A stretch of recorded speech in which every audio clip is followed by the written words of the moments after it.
চট্টগ্রামের বাকুলিয়ায় ৪ বছরের শিশু ধর্ষণ মামলার রায় কিছুক্ষণ পর। এই মুহূর্তে আদালত প্রাঙ্গণে আছেন সহকর্মী ফেরদৌস লিপি। বিস্তারিত জানবো, সরাসরি যাব তার কাছে।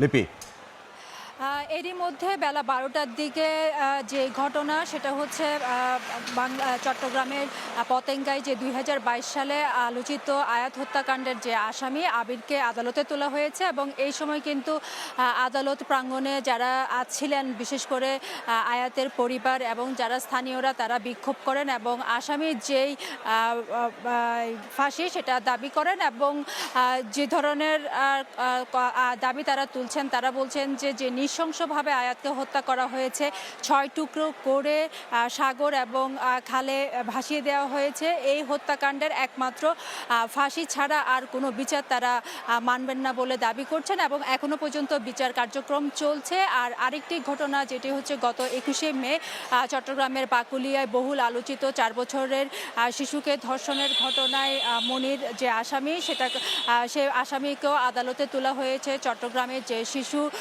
সহিংসতা দমন ট্রাইব্যুনাল আদালতে। তবে সেই বিচার কার্যক্রমটা শুরু হবে বলে আমরা জানতে পেরেছি দুপুরবেলা এবং এই যে ঘটনা বাকুলিয়া, সেই ঘটনাটাও বহুল আলোচিত, কারণ সেদিন যখন আসামিকে পুলিশ ধরতে যায় সেখানে কিন্তু স্থানীয়দের সাথে পুলিশের একটি সংঘর্ষ হয় এবং প্রায় ৪০ জনের মতো আহত হয় এবং এই যে আদালতের রায় সেটা কিন্তু মাত্র ৮ কার্যদিবসে আজকে ঘোষণা করা হবে। তো এই ছিল আমার কাছে চট্টগ্রামের আদালত থেকে সর্বশেষ।